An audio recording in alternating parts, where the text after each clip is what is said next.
Okay, so guys, I just want to clear up some, misconceptions again in regards to, the definition of a succubus. Now, a succubus is not just to do with, a woman's appearance, okay? It is, very much more than, the appearance of this woman. It's more to deal with how she makes you feel.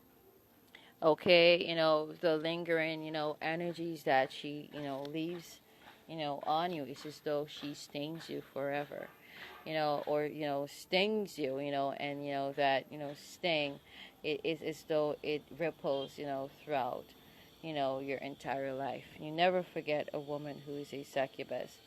She's got that strong, though not masculine, but very dominating energy, in which she is as though she's captured your essence, your soul, and locked it away into her own little dream world, her own illusion, and there you are, captive and held prisoner for forever, and many times for your entire lifetimes, even though in other lifetimes it might not be for your entire lifetimes, but it might last for several lifetimes. And so sometimes you find that you come into a particular lifetime, and you find that you just have this affinity to this specific woman, though you've never met her in this particular lifetime. And it could be vice versa. This particular man, that would make him an incubus. But that's how it is. The energies, of a succubus, and or an incubus, they're very powerful, because these people, the sex, the sex is always spiritual sex. It's always that kundalini rising sex, where in which, and that's how your spirit gets trapped, because it's not just sex in the physical. It's a kind of 5D kind of sex. At least I know that's how it's been for me. Especially, I think that really started. I think I started to experience that Kundalini rising. Um, I never experienced that with my son's father, to be honest, and that's why I said, whilst I did care about him, what the fuck is this?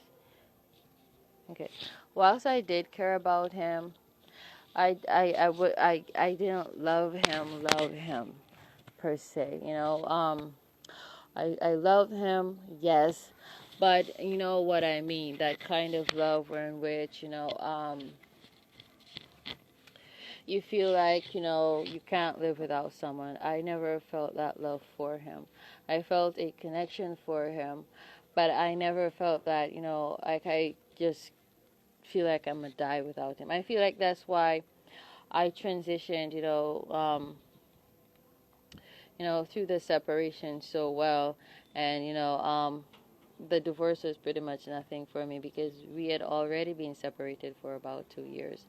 But I got involved, with this guy in Mandeville, and I'm not gonna lie, we did have a wonderful connection, because then I wasn't just with him because of you know what people wanted me to I wasn't with him because of society's standards. I was following my own intuition, my heart. And it was just he had a passion for something that I had a passion for, and that I had mastered in my previous lifetime. Coming together with him, made me realize that, hey, I really, I really, really dig music. he helped me remember that I mastered music in my previous lifetime, my previous incarnation. He helped me, it's though that relationship, it's not going to be the same for everyone. That's just the connection that he and I had. It was like, that relationship, helped to spark my spiritual awakening, my true spiritual awakening, because I can tell that he's someone that I knew, who I knew from a past life, a previous incarnation. I could feel the connectivity when we would, do that thing. Okay, and that was pretty much when I first started, experiencing that Kundalini rising, during that sexual experiences, during that sexual experience. And then pretty much after then, I started, experiencing, that Kundalini rising, experience, with, other partners. It was as though I became, awoke to my true gifts and abilities, in regards to my frequencies, my natal aspects, and all of that.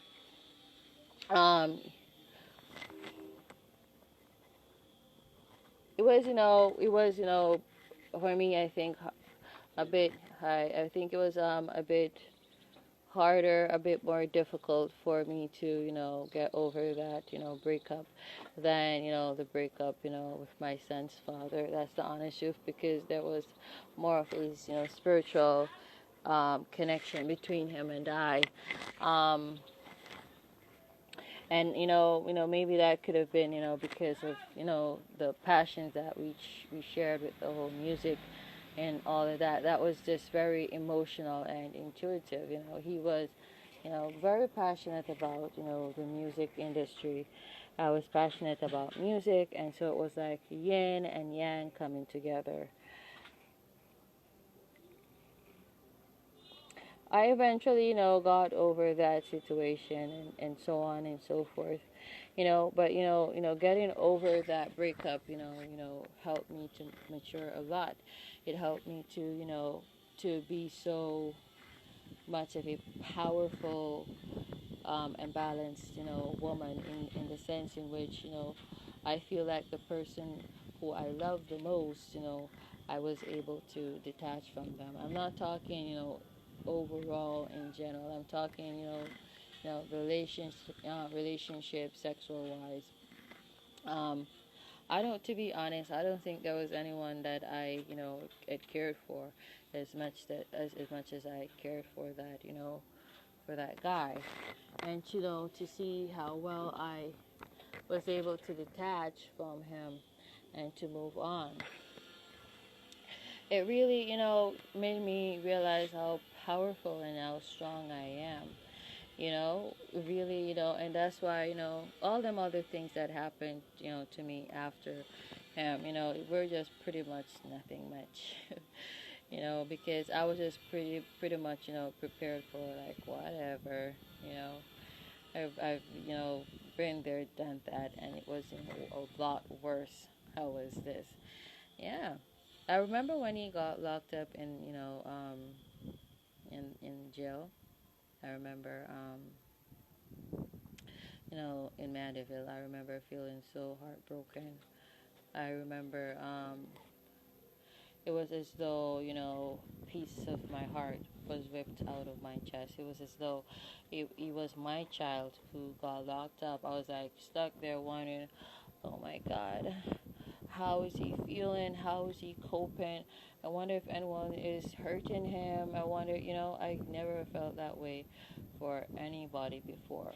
And intuitive revealed to me, I was led to a spiritual reading, which, revealed to me that he was a child of mine in a past life.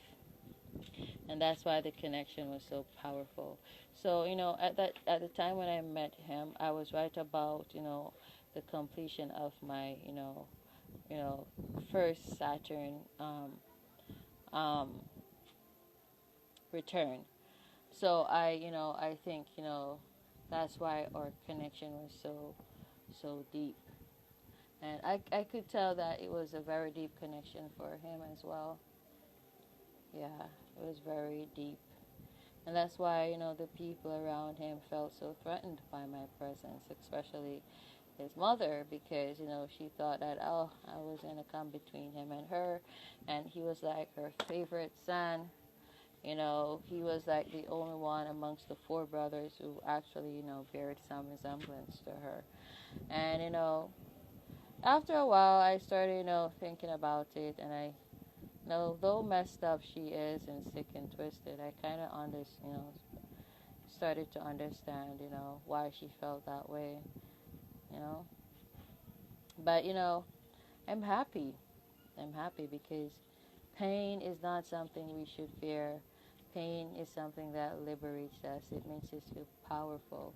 As long as you hide from the pain, you're weak and you're fragile. Now, once you allow yourself to get exposed to the pain, then, you can heal. And, with that healing comes resilience. Yeah. So there is no shame in saying, you've loved someone before so much that, it's as though they, were, your other, half. Maybe he was a twin flame of mine. Maybe he was my twin flame. Though I heard that, I have more than one twin flames. I don't know if that can be so, if I don't know if that's even feasible or possible. But that's what I heard from another intuitive. I feel like the messages were led to me led to me for a particular reason, or I to them for a particular reason, which, I suppose, they're, omens that, okay, it is so. But yeah, so pretty much, I feel like, when you meet your twin flame, or, that true love, and your heart gets broken to the point where in which you can feel it in your chest, I feel like that's a form of death. And I feel like once you've died before, I don't think you can ever die again. So it doesn't really matter how many times people try to break your heart after that. You're just pretty much already dead. Yeah, so back to the whole succubus thing. It's not really, I'm not going to say he was an incubus or anything like that, but I do know that I tend to leave a very lingering energy and scent, you know, um, in all them relationships. And a lot of times, it's unbeknownst to me. And maybe that's why a lot of these people, seem so, incapable of moving on from me, you know. Because like I said, especially, since meeting that guy and afterwards, it's like all my sexual experiences, they, became spiritual experiences rather than, sexual experiences. And, it's as though, me and, them lovers, we, transcend out of, way past, the whole physical experience of the act itself to, a 5D, plane where in which, it becomes a soul tie or a soul contract. And, I've been doing a lot of, cleansing. I do that all the time after every relationship, where in which I cleanse myself spiritually into, you know, um, subconsciously I tend to do this like a monk, a shamanic priestess. It's like to clear, get out the old, bringing the new, you know. And then I usually cut my hair, like bald my head, like like the monks do. Like you saw, if you visit my, Sky Goddess Infinity, Instagram. That's the one before this, the original one. Or you see my haircut, you know. I do that a lot, when Spirit says, cut your hair, there's, some, hex on you that you need to get rid of. And that's why you cannot be so too attached to the physical. not cutting my hair anymore. I'm past certain things now. If anyone tries to afflict me or try to tie me down in any way, shape, or form, it's just gonna ricochet on them and in a very bad and horrible way. And that's what Spirit revealed to me. It's time for me to grow my hair. It's time for me to mature. It's time for me to be a woman. A woman. So,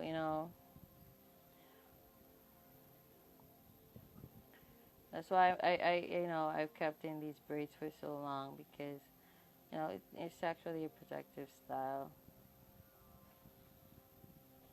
Yeah. Well, short hair does look good on me.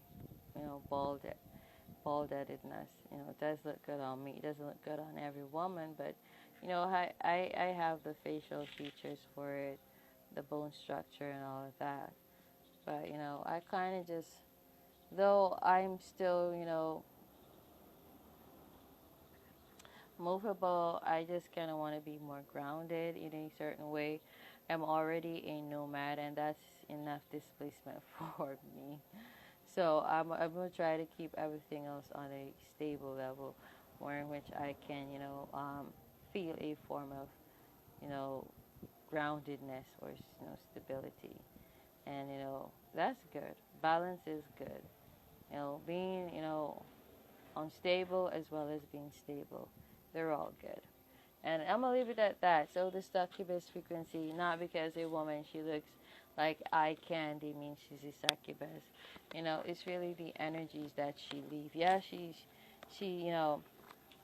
even me to succubus when she was at a very horrible, transition, experiencing a very, horrible, nasty transition, going through a very horrible phase in her life.